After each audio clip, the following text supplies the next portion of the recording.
경찰서에서 걸려온 한 통의 전화가 한 여성의 운명을 바꾸었습니다. 혹시 지갑을 잃어버리셨나요? 캐나다에서라면 절대 기대할 수 없었던 일이 한국에서는 자연스럽게 일어났습니다. 현금 450달러까지 그대로 들어있는 지갑을 돌려받은 에밀리는 그 순간 한국이라는 나라에 대해 완전히 다르게 생각하게 되었죠. 과연 이 경험이 그녀에게 어떤 변화를 가져다 주었을까요? 그 전에 잠깐 좋아요와 구독 버튼을 눌러주세요. 그럼 오늘의 사연 시작합니다. 안녕하세요. 저는 에밀리 스톤입니다. 캐나다 토론토에서 태어나고 자란 23살 대학생이에요. 문화 인류학을 전공하면서 특히 동아시아 문화에 깊은 관심을 가지고 있었습니다. 어릴 때부터 애니메이션을 좋아했고 대학에 들어와서는 일본어를 배우면서 일본 문화에 완전히 빠져 있었어요. 토론토라는 도시는 정말 다양한 문화가 공존하는 곳이죠. 제가 자란 동네만 해도 이탈리아계, 중국계, 인도계 사람들이 함께 살고 있었어요. 그런 환경에서 자라다 보니 자연스럽게 다른 문화에 대한 호기심이 생겼고 특히 아시아 문화가 제 마음을 사로잡았습니다. 저는 어릴 때부터 자유분방한 성격이었어요. 부모님도 내 마음대로 살아라는 식으로 키우셨고 캐나다라는 나라 자체가 개인의 자유를 중시하는 문화니까요. 규칙이나 질서보다는 개성과 자유로운 표현이 더 중요한 가치라고 생각했습니다. 길에서 큰 소리로 전화통화를 하는 것도 당연하고 지하철에서 음악을 들으며 몸을 흔드는 것도 자연스러운 일이었어요. 대학교 2학년 때부터 본격적으로 일본어를 배우기 시작했습니다.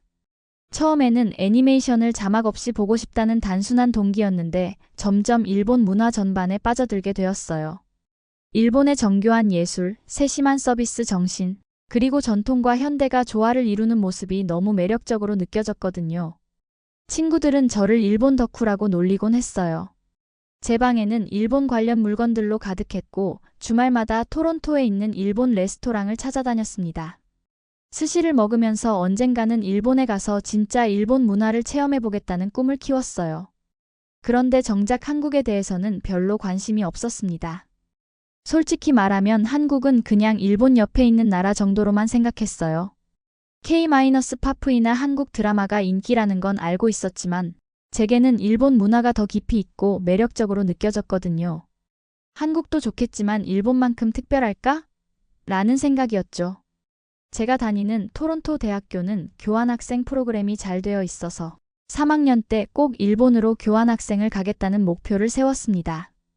열심히 일본어를 공부했고 일본 문화와 역사에 대해서도 깊이 있게 공부했어요. 마침내 기회가 왔을 때 저는 주저없이 오사카 대학교를 선택했습니다. 오사카에서의 교환학생 생활은 정말 꿈 같았습니다. 매일 아침 일본어로 진행되는 수업을 들으면서 제가 그토록 동경했던 일본 문화를 직접 체험할 수 있었거든요. 복잡한 오사카 지하철을 타고 학교에 가는 것도 신기했고 방과 후에는 라멘집을 돌아다니며 진짜 일본 라멘의 맛을 경험하는 것이 일상이었어요. 일본인 룸메이트 유키와도 금세 친해졌습니다. 유키는 제가 일본 문화에 관심이 많다는 걸 알고 정말 많은 것들을 가르쳐 주었어요. 제대로 된 젓가락질부터 시작해서 일본식 인사법, 그리고 일본 사람들의 미묘한 감정 표현까지 천천히 배워나갔습니다. 오사카 성 근처에서 열리는 전통 축제에도 참여했고 교토로 당일치기 여행을 가서 금각사와 은각사를 구경하기도 했어요. 그때마다 역시 일본이야, 이런 게 진짜 아시아 문화지라는 생각이 들었습니다. 모든 것이 정교하고 아름다웠거든요. 일본인 친구들과도 많이 친해졌어요. 처음에는 제가 너무 시끄럽고 활발해서 그들이 당황하는 것 같았지만 시간이 지나면서 서로 적응해 나갔습니다. 다들 예의 바르고 친절했어요. 특히 제가 길을 잃었을 때나 일본어를 못 알아들을 때 정말 세심하게 도와주었습니다. 하지만 몇 달이 지나면서 뭔가 아쉬운 감정이 들기 시작했어요. 일본 친구들은 분명히 친절하고 좋은 사람들이었지만 어딘가 거리감이 느껴졌거든요. 너무 정중해서 진짜 속마음을 알기가 어려웠고 모든 것이 격식과 예의에 맞춰져 있어서 때로는 답답하기도 했습니다. 예를 들어 친구들과 함께 밥을 먹을 때도 항상 이거 괜찮아요? 저는 괜찮습니다 라는 대화만 반복되곤 했어요. 캐나다에서는 나 이거 먹고 싶어. 싫어, 다른 거 먹자. 라고 솔직하게 말하는 게 당연한데 일본에서는 그런 식으로 말하면 예의가 없다고 생각하더라고요. 또 다른 아쉬운 점은 모든 것이 너무 완벽하게 시스템화되어 있다는 거였어요. 지하철은 1분 단위로 정확하게 오고 편의점 직원들은 로봇처럼 똑같은 인사말을 하고 모든 게 매뉴얼대로 돌아갔습니다. 물론 효율적이고 편리했지만 때로는 인간적인 따뜻함이 부족하다는 느낌이 들었어요. 뭔가 부족해라는 생각이 자꾸 들었지만 그것이 무엇인지 명확히 알 수는 없었습니다. 일본은 분명히 좋은 나라였고 제가 동경했던 문화들을 직접 체험할 수 있어서 감사했어요. 하지만 마음 깊은 곳에서는 뭔가 공허한 감정이 자리 잡고 있었습니다. 교환학생 프로그램이 끝나갈 무렵 저는 일종의 공허함을 느끼고 있었어요.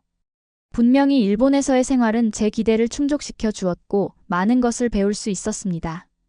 하지만 뭔가 중요한 퍼즐 조각이 빠진 것 같은 느낌이었어요.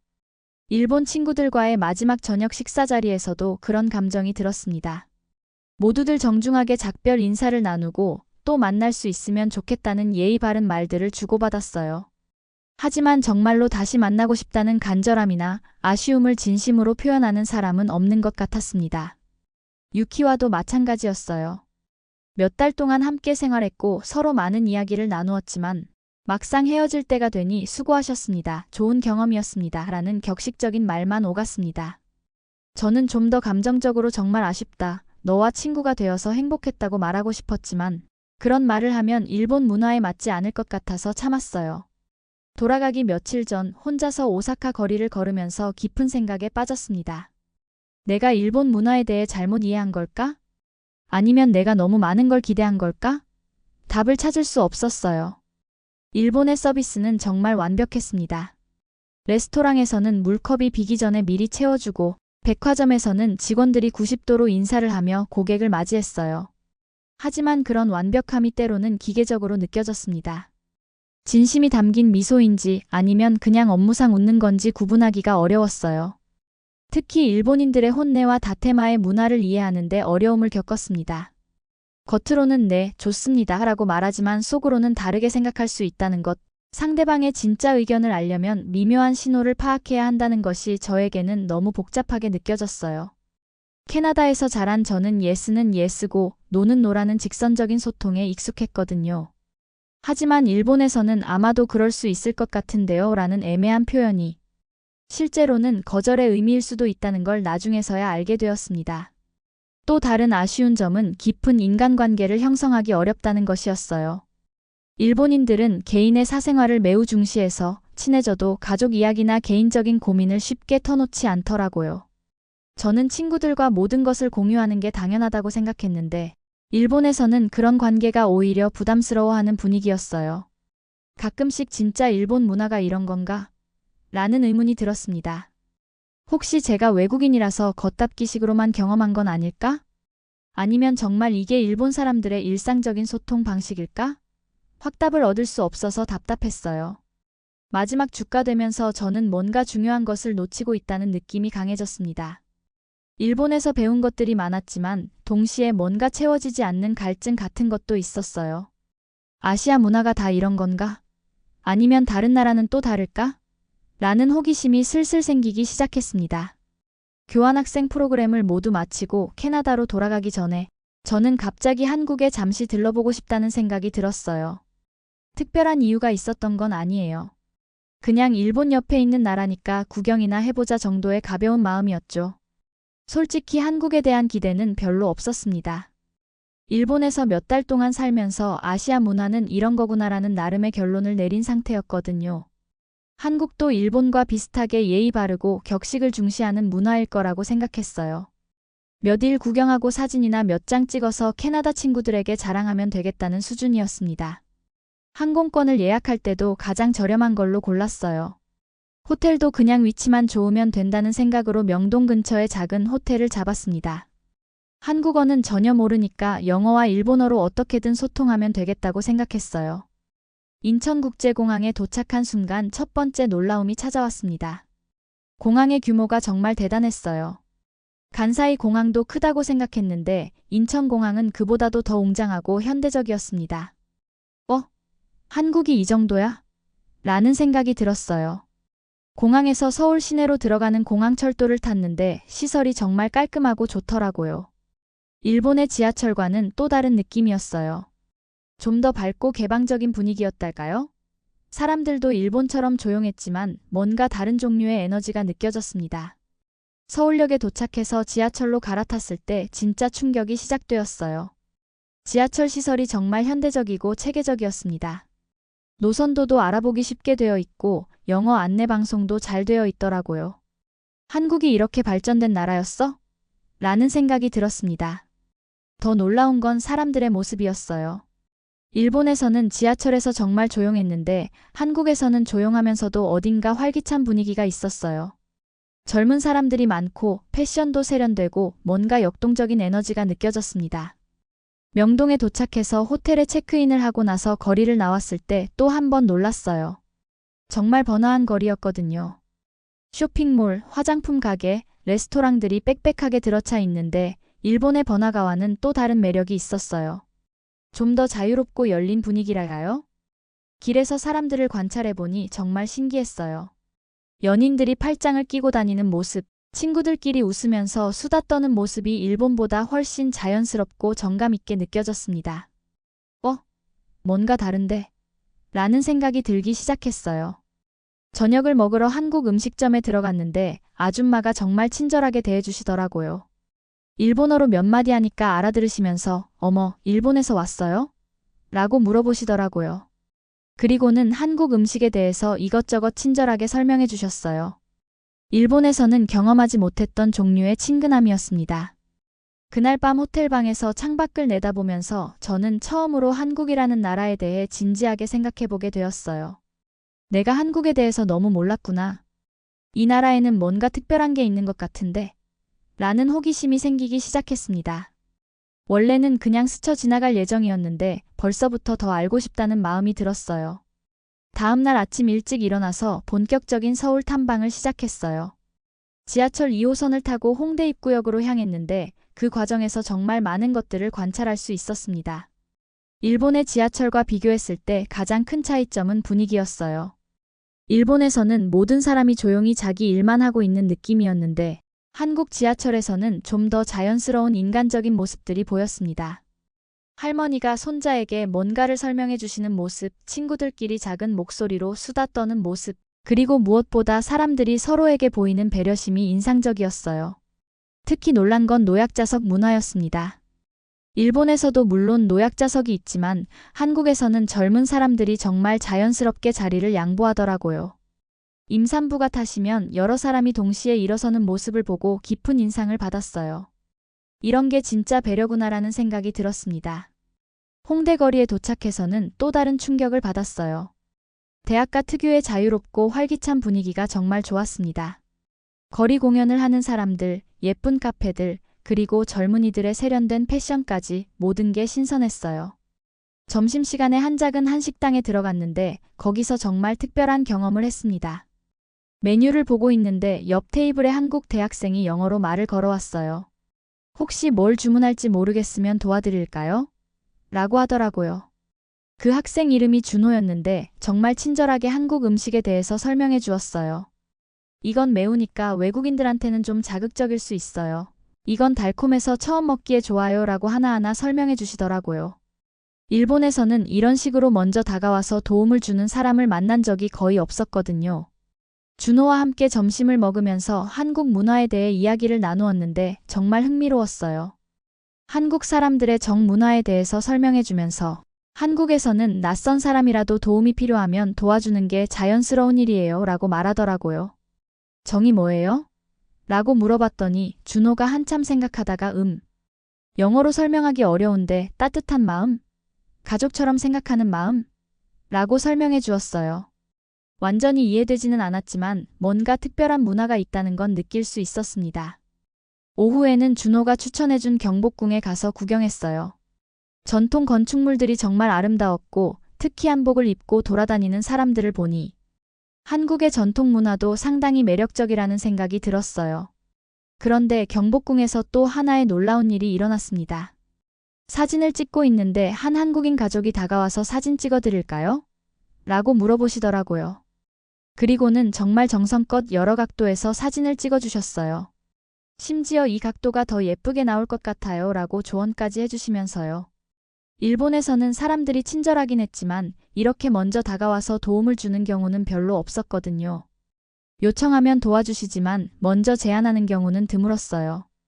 그런데 한국에서는 하루 종일 여러 사람들이 먼저 다가와서 도움을 주려고 하더라고요. 저녁에 다시 준호를 만나서 한국 치킨을 먹으러 갔는데 그때 준호가 한국 사회의 빠른 변화에 대해서 이야기해 주었어요. 한국은 정말 빨리 발전하는 나라예요. 몇 년 사이에 많은 게 바뀌거든요라고 하면서 자부심을 갖고 이야기하더라고요. 그날 밤 호텔로 돌아가면서 저는 정말 많은 생각을 했어요. 하루 종일 경험한 것들이 일본에서의 경험과는 사뭇 달랐거든요. 한국에는 일본과는 다른 종류의 따뜻함과 역동성이 있었어요. 이 나라 사람들은 왜 이렇게 먼저 다가와서 도움을 주려고 할까? 이런 문화는 어디서 나온 걸까? 라는 궁금증이 생겼습니다. 셋째 날 정말 최악의 상황이 벌어졌습니다. 명동에서 쇼핑을 하다가 지갑을 잃어버린 거예요. 처음에는 가방 안 어딘가에 있겠거니 했는데 아무리 찾아도 보이지 않았습니다. 그 순간 정말 머리가 하얘졌어요. 그 지갑 안에는 현금 450달러가 들어있었어요. 캐나다 돈으로 치면 600달러 정도 되는 큰 돈이었습니다. 더 큰 문제는 신용카드 2장과 학생증, 그리고 캐나다로 돌아갈 항공편 정보가 적힌 메모까지 다 들어있었다는 거예요. 정말 패닉 상태가 되었습니다. 캐나다에서라면 이런 상황에서 지갑을 되찾을 확률은 거의 0에 가까워요. 토론토에서도 몇 번 비슷한 일을 당해봤는데 한 번도 돌려받은 적이 없었거든요. 심지어 경찰서에 신고를 해도 찾기 어려울 것 같다는 식으로 말하곤 했어요. 이제 정말 끝이다라는 생각이 들었습니다. 여행 마지막 날에 이런 일이 생기다니요. 게다가 한국어를 전혀 모르니까 어디서부터 어떻게 해야 할지도 막막했어요. 우선 제가 갔던 모든 장소를 다시 찾아가 보기로 했습니다. 화장품 가게, 옷가게, 카페. 하나하나 돌아다니면서 지갑을 잃어버렸는데 혹시 누가 가져다 주지 않았나요? 라고 물어봤어요. 그런데 한국어를 못하니까 제대로 설명하기가 어려웠습니다. 몇몇 가게에서는 영어를 할 줄 아는 직원이 나와서 도와주려고 했어요. 그런 모습을 보고 역시 한국 사람들은 친절하구나라고 생각했지만 결국 지갑은 찾을 수 없었습니다. 점점 절망스러워졌어요. 준호에게 전화를 걸어서 상황을 설명했더니 바로 달려와 주었어요. 그리고 경찰서에 신고하러 같이 가자고 하더라고요. 한국에서는 잃어버린 물건을 신고하면 찾을 수도 있어요 라고 말하면서 희망을 갖게 해주었지만 솔직히 저는 별로 기대하지 않았어요. 경찰서에 가서 신고를 하는데 경찰관이 준호의 통역을 통해 상세히 기록을 남기더라고요. 어느 시간대에 어느 지역에서 잃어버렸는지, 지갑 모양은 어떻고 안에 뭐가 들어있었는지 하나하나 꼼꼼히 물어봤습니다. 그런 모습을 보고 한국 경찰은 이런 일에도 신경을 써주는구나라고 놀랐어요. 하지만 여전히 기대는 하지 않았습니다. 캐나다에서도 비슷하게 신고를 해봤지만 결국 찾지 못했거든요. 형식적으로 절차만 밟는 거겠지라고 생각했어요. 그날 밤 호텔에서 엄마에게 전화를 걸어 울면서 하소연했어요. 엄마, 나 지갑을 잃어버렸어. 돈도 없고 카드도 없어. 어떻게 하지? 엄마는 당장 영사관에 연락해서 응급 여권이라도 만들어라라고 말씀하셨어요. 정말 최악의 상황이었습니다. 한국에서의 마지막 날이 이런 식으로 끝나게 되다니요. 더욱 속상한 건 한국에 대해서 좋은 인상을 갖고 있었는데 이런 일 때문에 나쁜 기억으로 남게 될 것 같다는 거였어요. 역시 세상 어디든 마찬가지야. 한국도 다른 나라와 똑같구나라는 생각이 들면서 실망감이 컸어요. 처음 이틀 동안 경험했던 한국 사람들의 친절함과 따뜻함도 그냥 겉으로만 그런 거였나라는 의심이 들었습니다. 잠자리에 들면서도 계속 생각이 났어요. 내일 아침 일찍 영사관에 가서 임시 서류를 만들고 항공사에 연락해서 티켓 재발급 받고 복잡한 절차들을 생각하니 머리가 아팠습니다. 왜 하필 여행 마지막 날에 이런 일이 생겼을까라고 자책하면서 잠이 들었어요. 그때까지만 해도 다음날 아침에 기적 같은 일이 일어날 거라고는 전혀 예상하지 못했습니다. 다음날 새벽부터 일어나서 다시 한번 제가 어제 갔던 모든 장소를 샅샅이 뒤져보기로 했어요. 혹시라도 놓친 곳이 있을지 모르니까 하는 마지막 희망을 갖고 말이에요. 가장 먼저 간 곳은 제가 가장 오래 머물렀던 화장품 가게였어요. 어제도 물어봤지만 다시 한번 확인해보고 싶었거든요.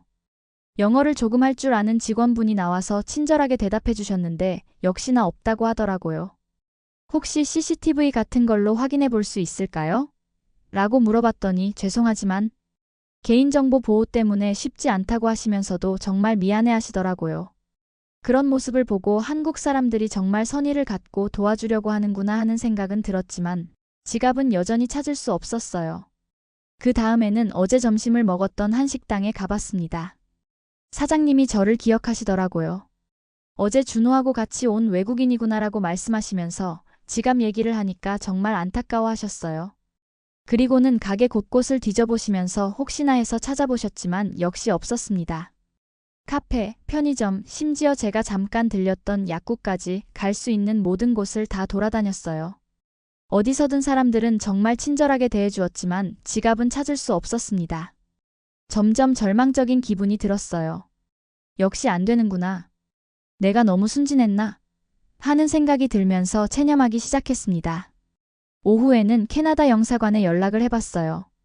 다행히 영사관 직원이 영어로 친절하게 응대해주면서 응급 여행 서류를 발급받을 수 있는 방법을 안내해 주었습니다. 내일 오전에 방문하시면 당일 발급 가능하다고 하더라고요. 항공사에도 전화를 걸어서 상황을 설명했어요. 티켓 정보는 이메일로도 확인할 수 있으니까 재발급받는 건 그리 어렵지 않다고 했습니다. 그래도 추가 수수료가 들고 여러 가지 복잡한 절차가 필요했어요. 준호에게도 전화를 걸어서 상황을 업데이트했어요. 준호는 정말 미안해하면서 내가 더 도와주지 못해서 죄송하다고 계속 사과하더라고요. 그런 모습을 보고 오히려 제가 미안해졌어요. 한국 사람들은 정말 남의 일을 자신의 일처럼 걱정해주는 것 같았거든요. 괜찮아요. 준호 씨 잘못이 아니에요. 제가 조심하지 못한 거죠라고 말했지만 준호는 끝까지 미안해했어요.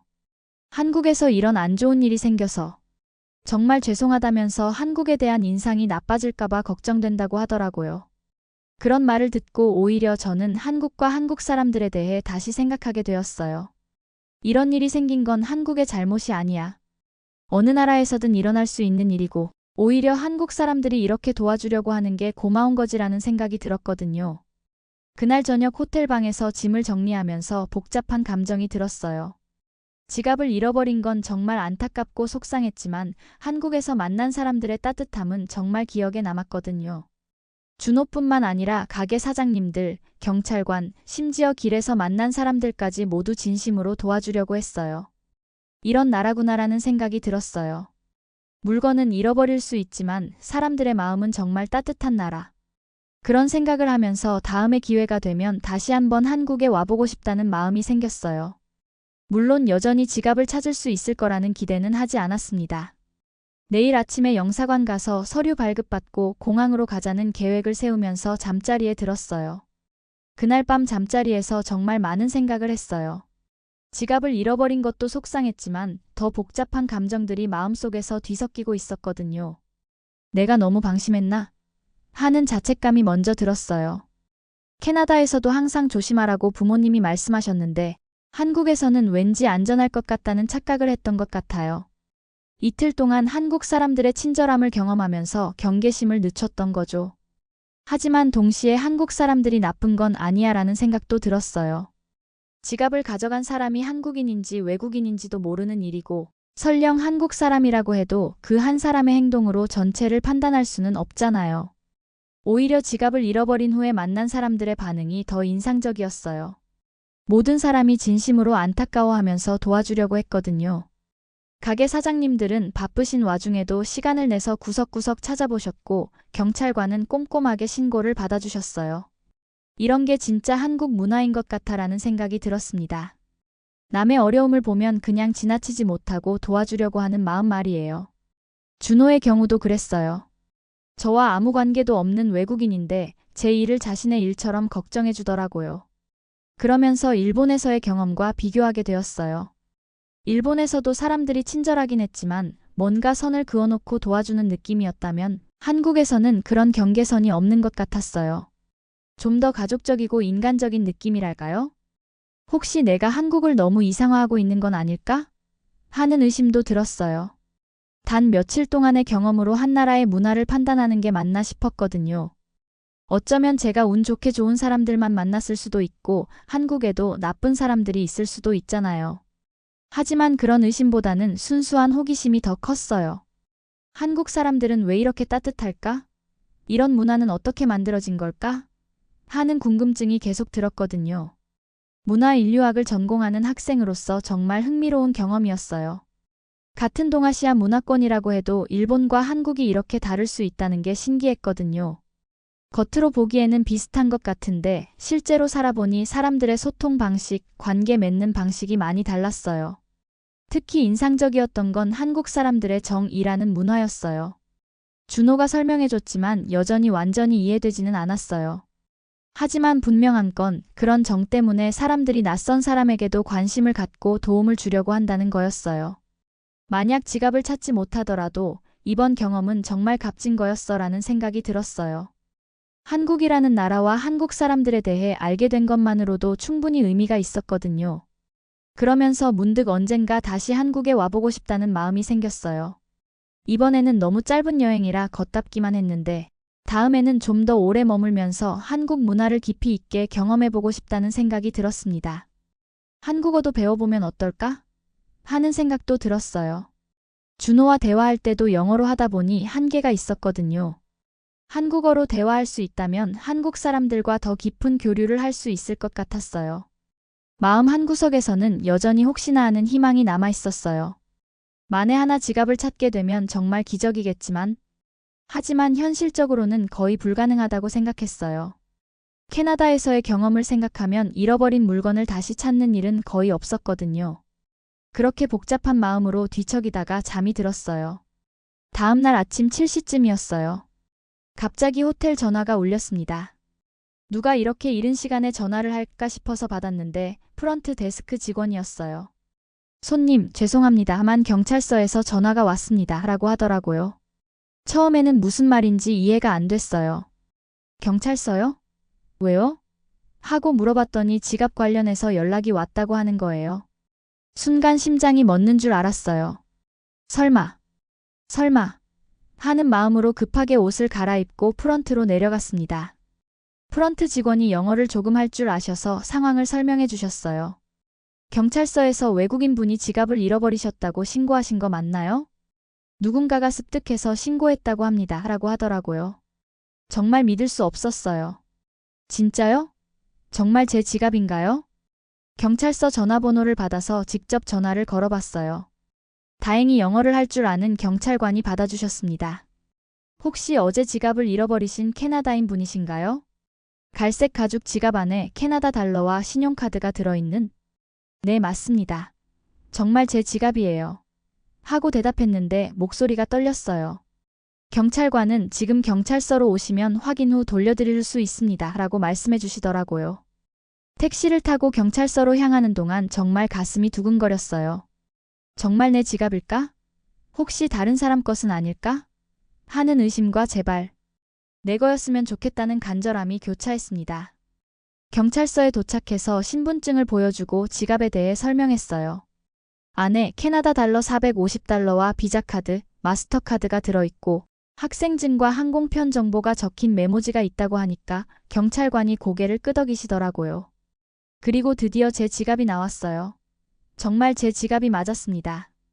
손에 들었을 때 그 무게감, 그 촉감이 분명히 제 것이었어요. 지갑을 열어봤을 때 더 큰 충격을 받았습니다. 현금이 한 푼도 없어지지 않고 그대로 들어있었어요. 이게 말이 돼요? 하고 말했는데 경찰관이 웃으면서 한국에서는 종종 있는 일이에요 라고 하시더라고요. 누군가가 주워서 바로 신고해 주신 거예요.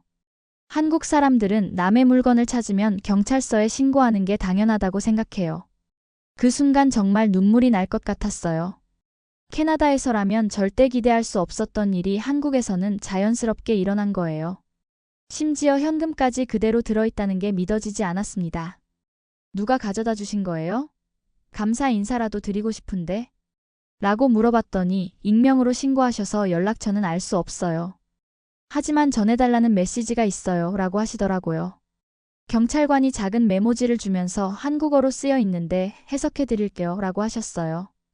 그 메모에는 이렇게 적혀 있었습니다. 외국인 친구가 한국에서 좋은 추억만 갖고 가셨으면 좋겠습니다. 한국을 사랑해주세요. 그 메시지를 듣는 순간 정말 울컥했어요. 제 지갑을 주운 그 사람은 단순히 물건을 돌려주는 것에 그치지 않고 저에게 따뜻한 메시지까지 남겨주신 거예요. 이런 마음을 가진 사람이 있다는 것 자체가 감동적이었습니다. 경찰관도 이분이 특별한 게 아니에요. 한국에서는 이런 일이 흔해요 라고 말씀해 주시더라고요. 작년에만 해도 이 지역에서 습득된 지갑이 1000개가 넘었는데 그 중에 90% 이상이 주인에게 돌아갔어요. 그 통계를 듣고 또 한 번 놀랐어요.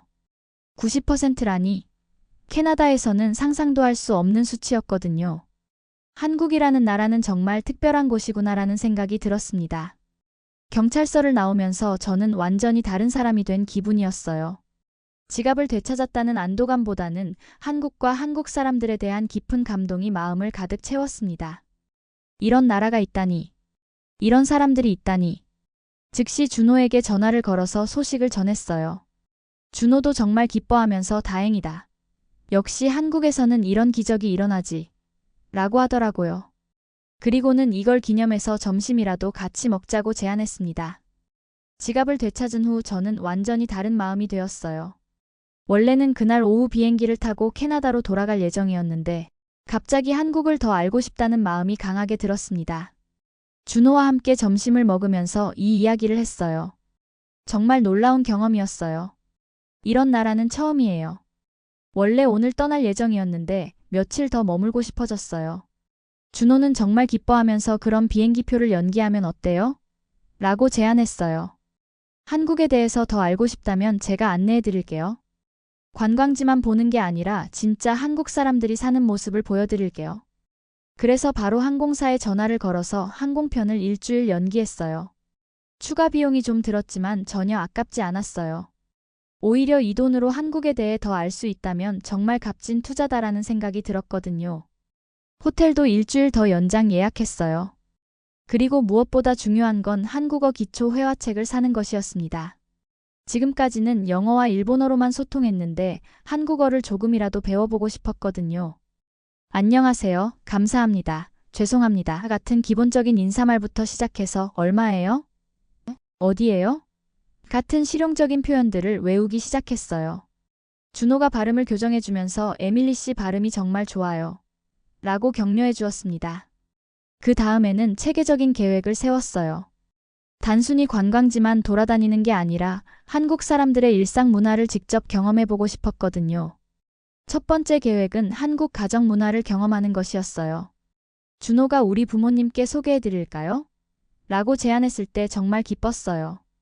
한국 가정의 따뜻함을 직접 느껴보고 싶어요 라고 답했습니다. 두 번째는 한국의 교육 문화를 경험해보는 거였어요.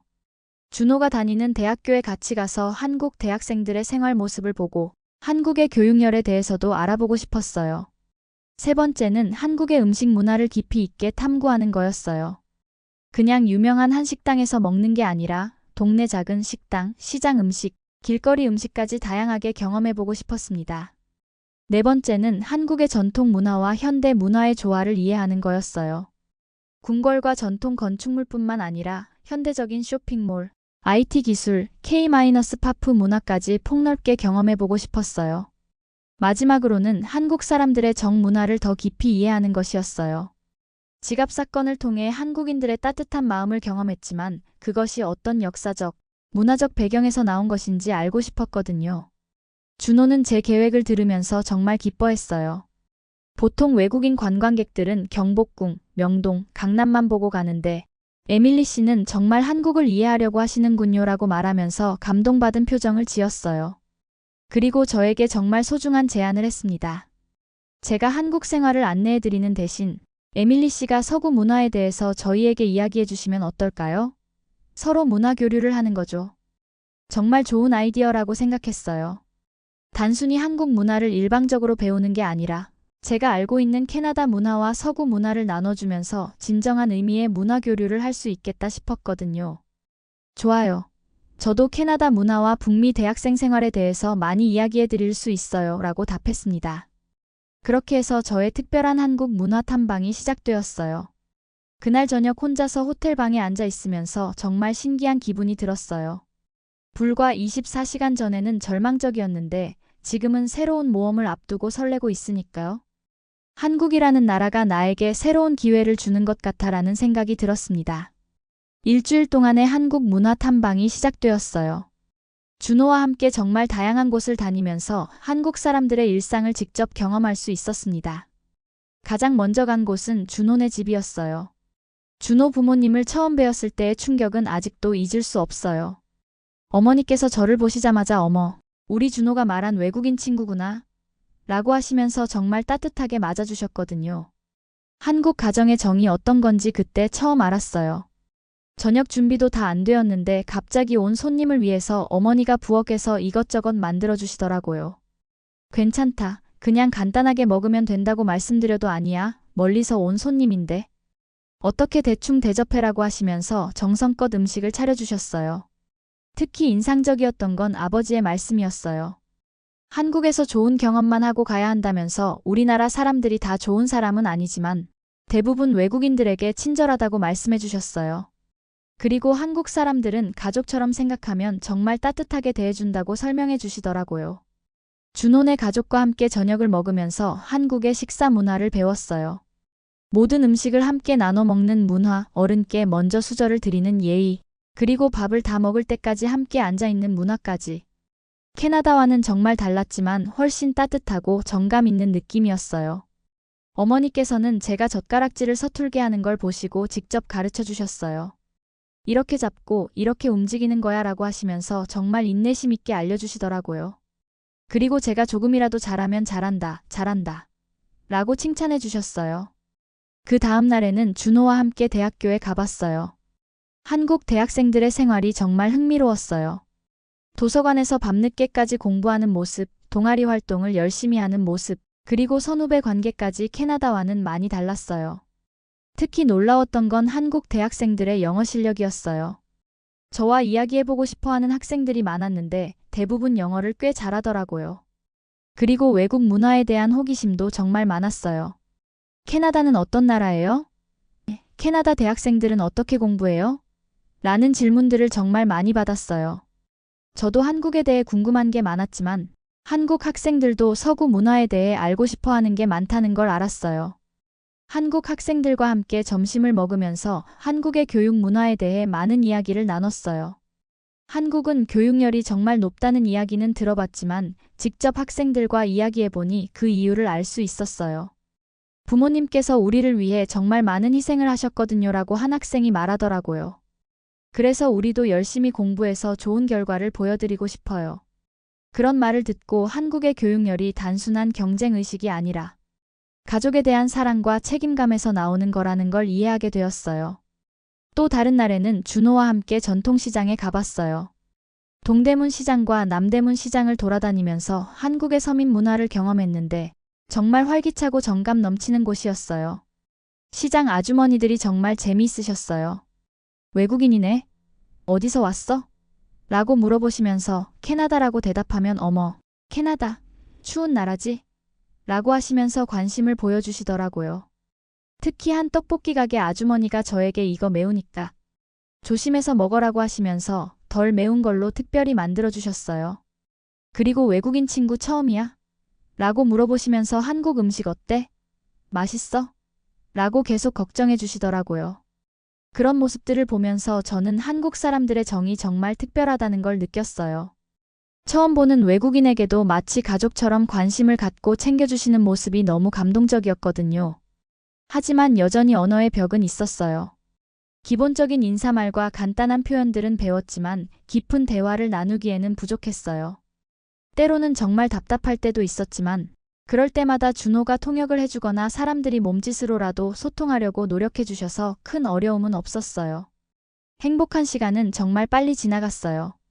일주일이라는 시간이 눈 깜짝할 사이에 지나가 버렸습니다. 드디어 캐나다로 돌아갈 날이 다가왔고 이번에는 정말 떠나야 했어요. 토론토 대학교 새 학기가 이미 시작되었고 부모님도 언제까지 한국에 있을 거야? 라고 걱정하며 연락하셨거든요. 더 이상 미룰 수 없는 상황이었어요. 가장 힘든 건 준호와 작별 인사를 나누는 것이었어요. 일주일 동안 정말 많은 것을 함께 경험했고 단순한 친구를 넘어서 특별한 관계가 되었거든요. 하지만 저는 캐나다로 돌아가야 하고 준호는 한국에 남아야 했어요. 마지막 날 저녁, 준호와 함께 한강에서 산책을 했어요. 서울의 야경이 정말 아름다웠지만 마음은 너무 아팠어요. 내일이면 정말 떠나는구나라는 생각에 눈물이 날 것 같았거든요. 에밀리, 한국에서 어떤 추억이 가장 기억에 남을 것 같아? 라고 준호가 물어봤을 때 저는 한참 생각하다가 이렇게 대답했어요. 지갑을 되찾은 것도 기억에 남지만 무엇보다 한국 사람들의 따뜻한 마음을 느꼈던 게 가장 소중한 추억이야. 준호는 조금 슬픈 표정으로 에밀리가 한국을 떠나고 나면 정말 보고 싶을 것 같아라고 말했어요. 그 말을 듣는 순간 저도 모르게 눈물이 났어요. 저 역시 준호와 한국을 떠나는 게 너무 아팠거든요. 언제 다시 만날 수 있을까? 라고 물어봤을 때 준호는 글쎄, 멀리 떨어져 있으니까 쉽지 않겠지만 언젠가는 다시 만날 수 있겠지라고 대답했어요. 하지만 둘 다 현실적으로 쉽지 않다는 걸 알고 있었어요. 그날 밤 호텔방에서 짐을 정리하면서 정말 복잡한 감정이 들었어요. 한국에서의 경험이 너무 소중했지만 이제 정말 끝이라는 생각에 마음이 아팠어요. 이런 감정은 처음이야 라고 생각했어요. 일본에서 교환학생을 마칠 때는 이런 감정이 들지 않았거든요. 물론 아쉬웠지만 한국을 떠날 때만큼 마음이 아프지는 않았어요.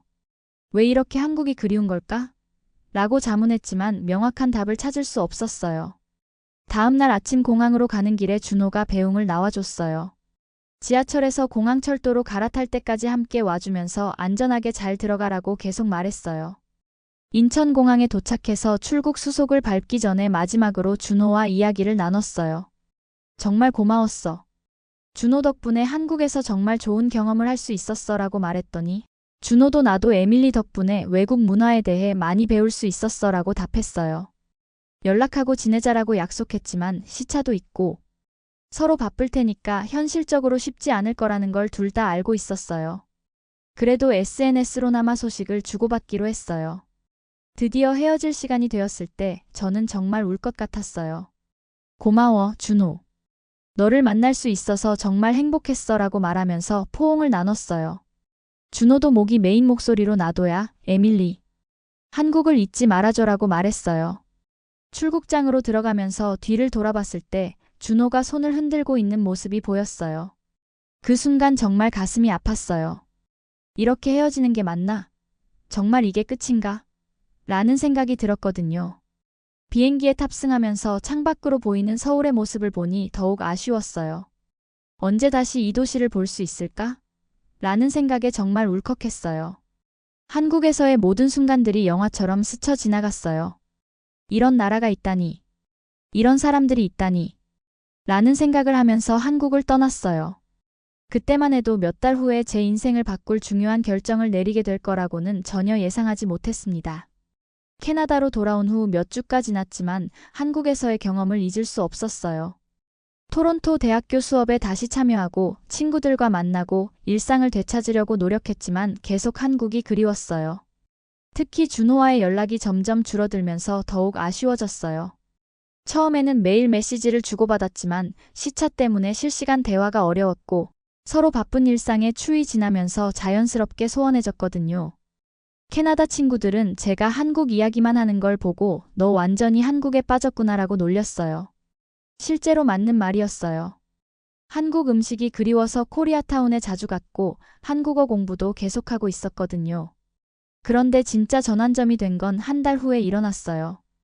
토론토 대학교에서 해외 문화체험 발표 과제가 있었는데 저는 당연히 한국에서의 경험을 주제로 선택했어요.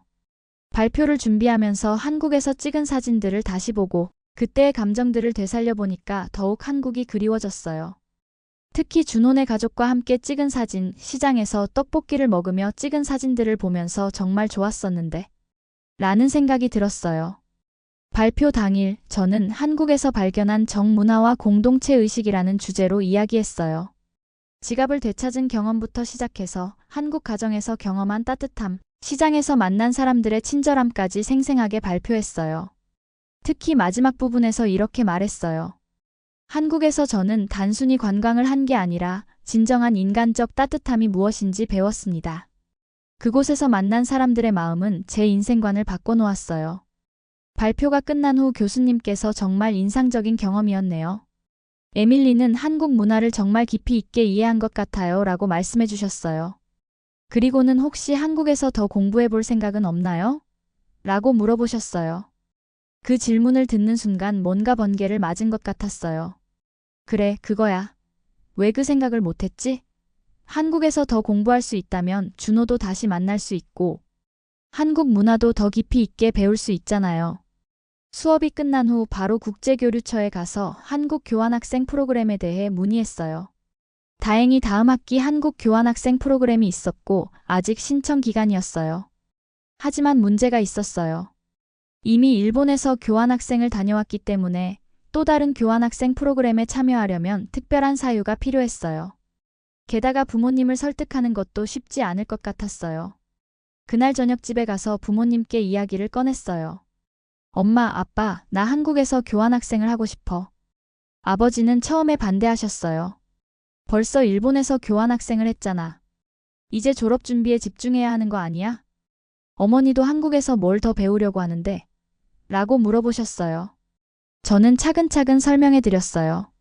한국에서의 경험이 얼마나 특별했는지 그 문화를 더 깊이 있게 연구하고 싶다는 학문적 동기가 있다는 것, 그리고 이것이 제 인생에 정말 중요한 경험이 될 것 같다는 점까지요. 특히 지갑을 되찾았던 경험은 단순한 운이 아니라 그 나라의 문화와 가치관을 보여주는 상징적인 사건이었어요. 그런 문화를 더 연구하고 싶어요 라고 말씀드렸어요. 어머니가 그 한국 남자친구 때문인 것 아니야? 라고 물어보셨을 때는 좀 당황했어요. 물론 준호를 다시 보고 싶은 마음도 있었지만 그것만이 이유는 아니었거든요. 물론 준호를 다시 만나고 싶은 마음도 있지만 무엇보다 한국이라는 나라와 문화에 대해 더 알고 싶어요. 이건 제 학문적 호기심이기도 하고 인생에서 정말 중요한 경험이 될 것 같아요. 하루 종일 대화를 나눈 끝에 부모님께서는 조건부로 허락해 주셨어요. 네가 정말 진지하게 생각하는 거라면 허락할게. 하지만 공부에 집중하고 좋은 성과를 내야 해. 그 순간 정말 기뻤어요. 즉시 교환학생 신청서를 작성하기 시작했고 한국어 공부도 더 열심히 했어요. 그리고 가장 설레는 일은 준호에게 소식을 전하는 것이었어요. 준호에게 메시지를 보냈을 때 답장이 오기까지 정말 오래 기다려진 것 같았어요. 드디어 답장이 왔을 때 정말이야? 진짜 한국에 다시 와. 라는 놀라움과 기쁨이 담긴 메시지였어요. 드디어 그날이 왔어요. 다시 인천공항에 도착했을 때의 기분은 정말 말로 표현할 수 없었습니다. 반년 전에 아쉬움을 품고 떠났던 그곳에 다시 온 거예요. 이번에는 관광객이 아니라 학생으로서 말이에요.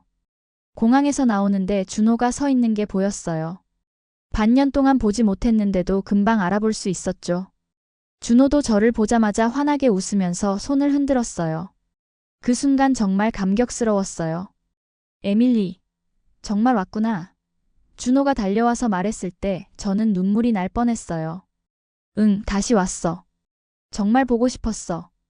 그렇게 공항에서 재회의 포옹을 나누었어요. 준호가 공항에서 기숙사까지 데려다 주면서 이번에는 진짜 한국 학생처럼 생활할 수 있을 거야 라고 말했어요. 그 말을 들으니 정말 설렜어요. 관광객이 아닌 한국에서 실제로 공부하고 생활하는 학생이 되는 거니까요.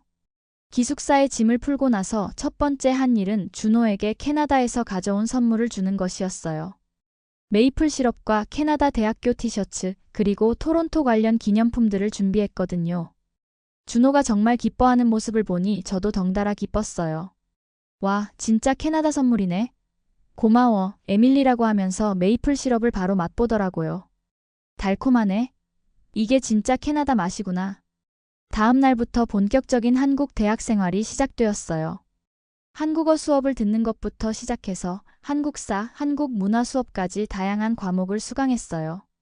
처음에는 한국어로 진행되는 수업을 따라가기가 어려웠지만 점점 적응해 나갔어요. 특히 놀라웠던 건 한국 학생들의 반응이었어요.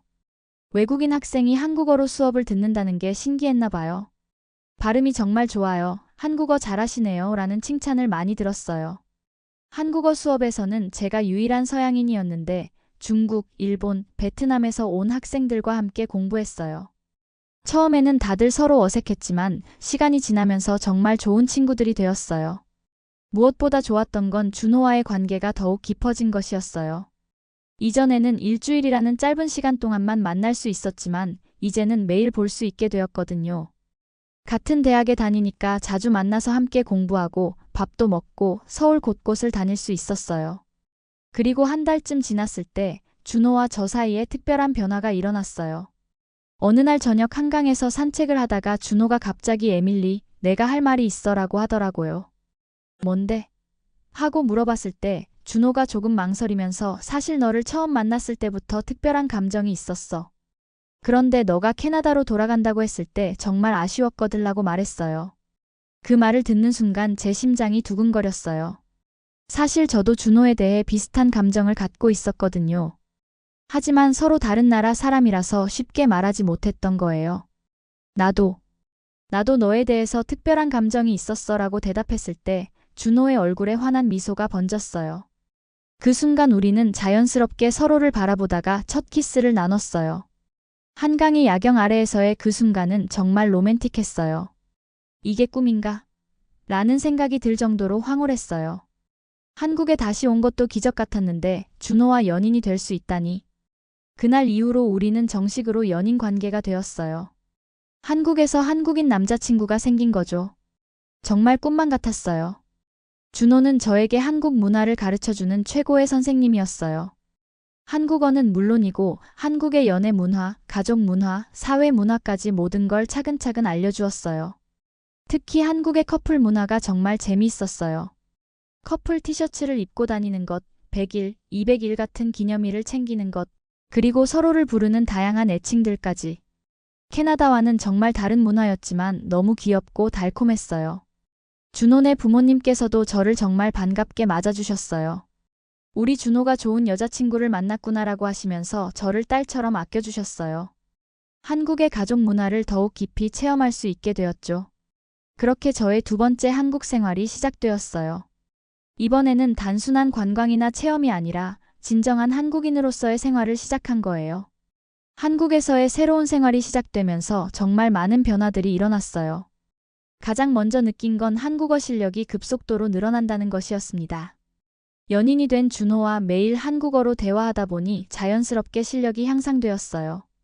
처음에는 간단한 일상 대화만 가능했는데 몇 달 지나니까 복잡한 감정 표현이나 추상적인 개념까지 한국어로 말할 수 있게 되었어요. 준호가 에밀리 한국어 정말 늘었네? 라고 칭찬해 줄 때마다 뿌듯했어요. 대학교에서도 제가 빠르게 적응하는 모습에 교수님들이 놀라셨어요. 특히 한국 문화 수업을 담당하시는 교수님은 외국인 학생 중에서 이렇게 깊이 있게 한국 문화를 이해하는 학생은 처음 본다고 말씀해 주셨어요. 제가 발표한 한국인의 정문화와 공동체 의식이라는 주제의 보고서가 학과 우수 보고서로 선정되기도 했어요. 지갑 경험을 시작으로 해서 한국에서 직접 체험한 다양한 일들을 학문적으로 분석한 내용이었거든요. 한국 학생들 사이에서도 한국을 정말 사랑하는 외국인으로 소문이 났어요. 다른 교환학생들은 주로 K-파프이나 드라마 때문에 한국에 관심을 갖게 된 경우가 많았는데 저는 좀 더 깊이 있는 동기를 갖고 있다고 생각해 주시더라고요. 무엇보다 준호와의 관계가 안정되면서 한국 생활이 정말 즐거워졌어요. 준호는 저에게 단순히 남자친구가 아니라 한국 문화의 가이드 역할까지 해주었어요. 준호 덕분에 한국의 젊은이 문화를 깊이 체험할 수 있었어요. 노래방에서 한국 가요를 부르는 법, PC방에서 게임하는 문화, 치킨과 맥주를 즐기는 한국만의 문화까지 정말 다양한 경험을 했어요. 특히 한국의 계절 문화가 인상적이었어요. 봄에는 벚꽃 구경, 여름에는 치킨과 맥주, 가을에는 단풍 구경, 겨울에는 눈썰매까지. 각 계절마다 특별한 즐길거리가 있다는 게 정말 좋았어요.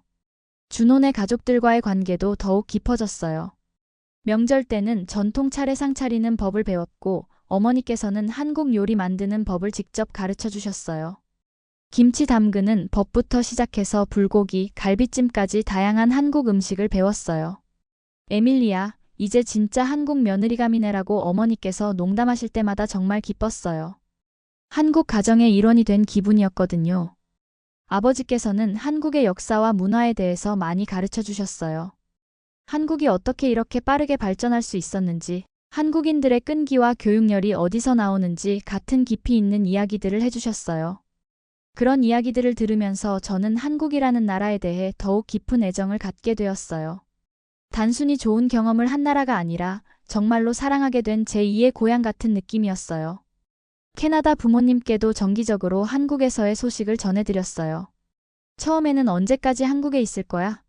라고 걱정하셨지만 제가 보내드린 사진들과 이야기들을 들으시면서 점점 안심하시는 것 같았어요. 특히 준호와 함께 찍은 사진들을 보내드렸을 때 어머니께서 좋은 남자친구를 만났구나. 에밀리가 정말 행복해 보인다고 말씀해 주셨어요. 토론토의 친구들도 제가 한국에서 잘 지내는 모습을 SNS로 보면서 에밀리가 정말 한국에서 새로운 인생을 시작한 것 같다고 댓글을 달아주곤 했어요. 그렇게 저의 한국 생활은 점점 안정되어 갔고 단순한 교환학생이 아니라 정말로 한국에서 살아가는 사람이 되어가고 있었어요. 매일매일이 새로운 발견과 행복으로 가득했습니다. 시간이 흐르면서 제가 한국 사회에 미치는 영향도 점점 커졌어요. 대학교에서는 한국을 사랑하는 외국인 에밀리로 유명해졌고 다양한 문화교류 행사에 참여하게 되었습니다. 특히 대학교에서 주관하는 외국인이 본 한국 문화 강연에 연사로 초청받았을 때는 정말 영광스러웠어요. 지갑을 되찾은 경험부터 시작해서 한국에서 느낀 정문화, 그리고 준호와의 사랑 이야기까지 솔직하게 들려드렸어요. 그 강연에서 저는 이렇게 말했어요. 한국은 단순히 발전된 나라가 아니라 사람의 마음이 따뜻한 나라입니다. 기술과 전통이 조화를 이루고 개인주의와 공동체 의식이 균형을 이루는 정말 특별한 나라예요. 강연 후에 많은 한국 학생들이 다가와서 우리나라에 대해서 이렇게 말해줘서 고맙다.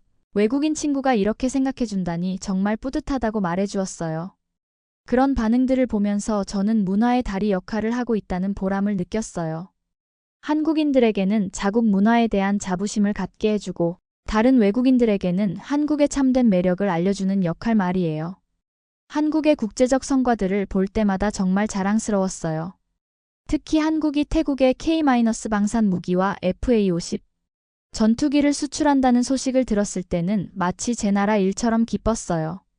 준호와 함께 뉴스를 보면서 우와, 한국 기술이 정말 대단하다. 고 감탄했어요. 태국이 한국의 유도탄과 FA-50을 선택했다는 건 한국의 기술력을 세계가 인정한다는 뜻이야 라고 준호가 설명해 줄 때 저는 정말 한국인이 된 것처럼 뿌듯했어요. 캐나다 친구들에게도 한국의 이런 발전상을 자주 소개했어요. 한국이 정말 대단한 나라야. 방산 기술, IT 기술, 문화 콘텐츠까지 모든 분야에서 세계적인 수준이야 라고 자랑하곤 했어요. 그런 제 모습을 본 준호가 에밀리가 한국 사람보다 더 한국을 자랑스러워하는 것 같다고 웃으면서 말할 때마다 저는 정말 한국이 제 마음속 고향이 된 것 같다는 생각이 들었어요. 대학교에서는 제가 쓴 한국 문화체험기가 학교 홈페이지에 연재되기 시작했어요. 매주 한국에서의 새로운 경험들을 글로 써서 다른 외국인 학생들과 공유하는 코너였는데 반응이 정말 좋았어요. 특히 한국의 정문화 이해하기, 한국 가정에서 배운 것들, 한국인 남자친구와의 문화적 차이점 같은 글들이 인기가 많았어요. 댓글로 에밀리 덕분에 한국 문화를 더 깊이 이해하게 되었다는 반응들을 받을 때마다 정말 뿌듯했어요. 준호와의 관계도 주변 사람들에게 좋은 영향을 미쳤어요. 다른 한국인 친구들이 준호와 에밀리를 보니까 국제 커플이 어떻게 서로 다른 문화를 존중하며 사랑할 수 있는지 배우게 된다고 말해주었어요. 반대로 다른 외국인 친구들은 에밀리를 보니까 한국 남자들이 어떤 사람들인지 알 수 있었다고 말하더라고요. 한국 남자들이 생각보다 로맨틱하고 가족을 중시한다는 걸 에밀리를 통해 알게 되었다는 거예요. 그렇게 저는 모르는 사이에 한국과 서구 문화 사이의 문화교류 역할을 하고 있었어요. 제 개인적인 경험이 다른 사람들에게도 긍정적인 영향을 미치고 있다는 걸 알았을 때 정말 보람찼어요.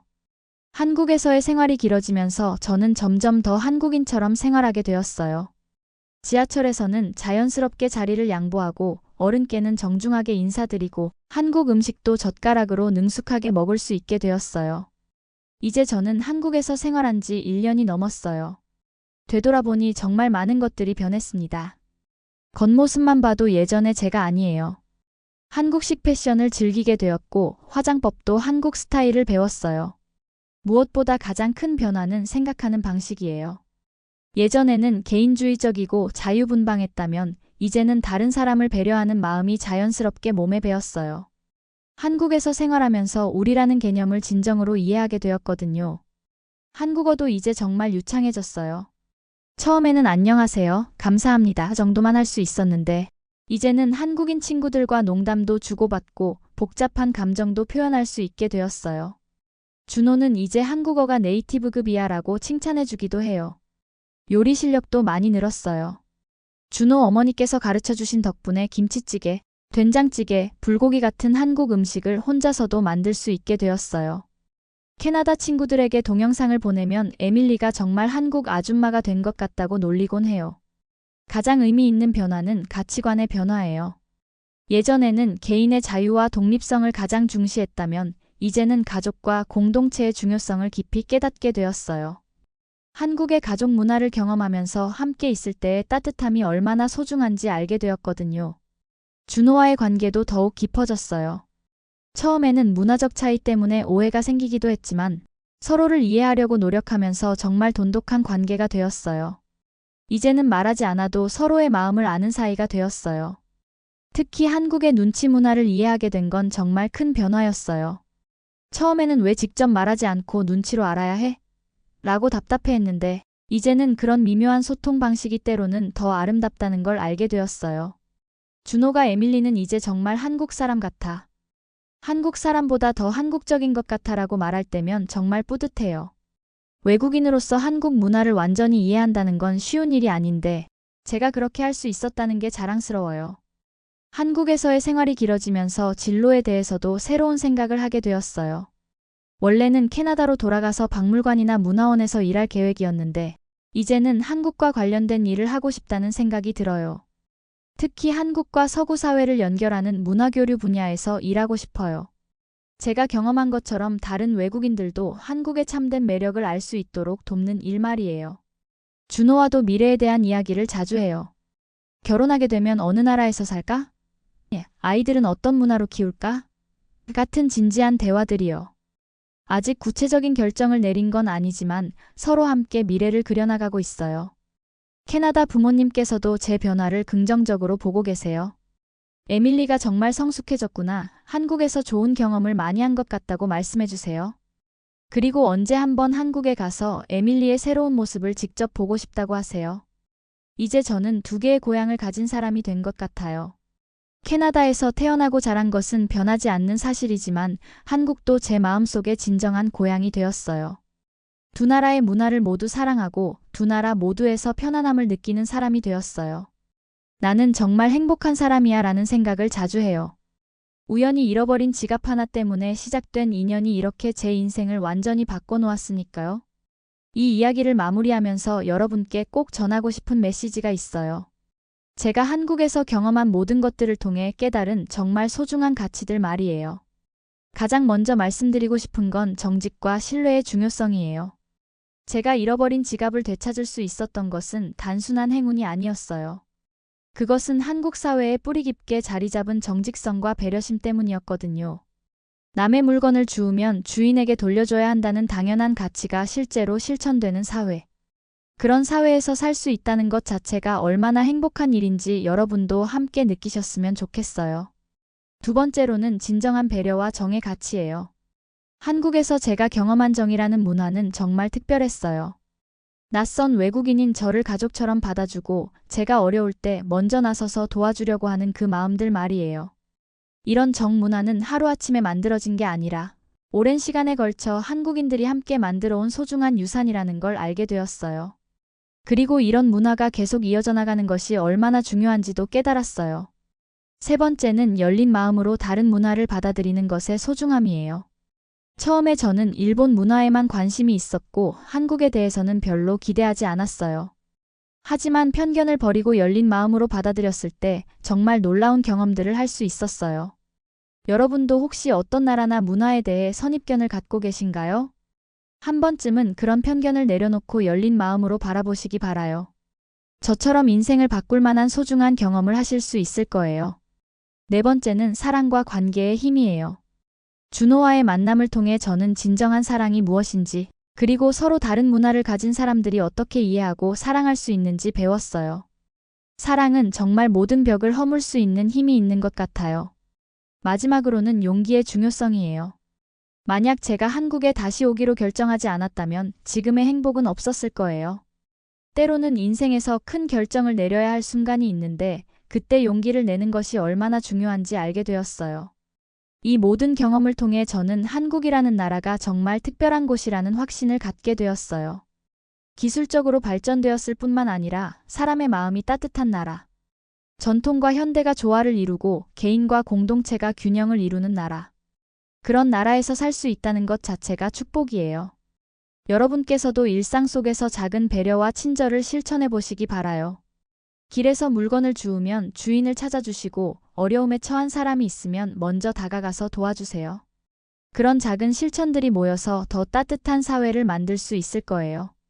혹시 외국인 친구가 있으시다면 한국의 아름다운 문화를 소개해 주세요. 저처럼 한국을 사랑하게 될 외국인들이 더 많아졌으면 좋겠어요. 그리고 여러분도 다른 문화에 대해 열린 마음을 갖고 새로운 경험을 두려워하지 마세요. 인생에서 가장 소중한 만남과 경험은 예상치 못한 순간에 찾아올 수 있으니까요. 이 감동적인 이야기가 여러분의 마음에 따뜻함을 전해드렸다면 정말 기쁠 거예요. 좋아요와 구독 버튼을 눌러주시고 이 이야기를 더 많은 사람들과 공유해주세요. 한국의 아름다운 문화와 따뜻한 마음을 널리 알리는 데 함께 해주시기 바라요. 여러분의 인생에도 저와 같은 아름다운 인연과 경험들이 가득하길 진심으로 바라며 긴 시간 동안 제 이야기를 들어주셔서 정말 감사합니다.